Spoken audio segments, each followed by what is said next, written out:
We're in northern Manhattan, and the east side of northern Manhattan is historically neglected. We built this park from scratch on what had been an illegal dumping ground, and it officially opened in 2001.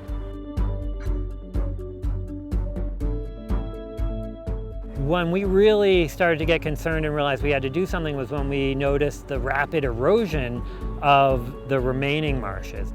Climate change is very abstract, but seeing this park underwater, seeing the wetlands vanish, was a real wake-up call. Amazingly enough, for our site, there was a great solution.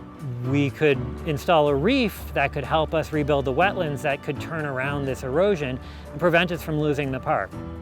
Oyster reefs naturally have a really complex shape, and so we're just recreating some of that structure that is key to an ecosystem. Once we have the reef in place, it will be a much more stable situation, and that'll allow us to work on the marsh creation.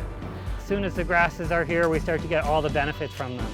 Stabilizing the shoreline, reducing flood impacts, providing habitat, improving water quality, sequestering carbon dioxide in the sediments. Acre per acre, wetlands are better than forests at fighting climate change. We are, in this case, literally restoring what was probably here 400 years ago. So we're really excited. It should really transform the dynamics of a park that we were getting really worried about losing to climate change to one that's actually getting bigger and more ecologically functional.